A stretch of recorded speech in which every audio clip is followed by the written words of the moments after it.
చింతూరు ఏజెన్సీలో mining mafia రెచ్చిపోతోంది. కోట్లాది విలువ చేసే ఖనిజ సంపద తరలిపోతోంది. రాత్రి పగలు తేడా లేకుండా ఖనిజాన్ని సరిహద్దులు దాటించి స్మగ్లర్లు పంచుకుంటున్నారు.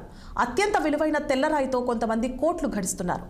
ఐటీడీఏ పరిధిలోని గూడూరు ప్రాంతంలో అక్రమ మైనింగ్ యథేచ్ఛగా సాగుతోంది. భారీ యంత్రాల సాయంతో తెల్లరాయిని తవ్వేస్తున్నారు. దీనికోసం పంట పొలాలు, చెరువులు, కొండలు, ప్రభుత్వ భూములను సైతం వదలడం లేదు.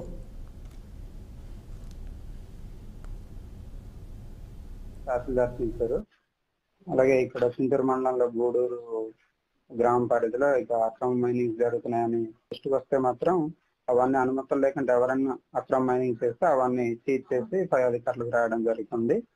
గతంలో ఇట్లాగే మైనింగ్ విషయంలో అక్రమంగా ఇలాగా కవ్వకాలు జరుగుతున్నారని వచ్చిన వార్తపై గతంలో కూడా మనం ఒక 2 లారీలు ఇవన్నీ కూడా సీజ్ చేయడం జరుగుతుంది.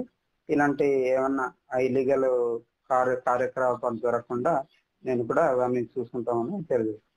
నా పేరు చిరంజీవి, తహసీల్దార్ చింతూరు.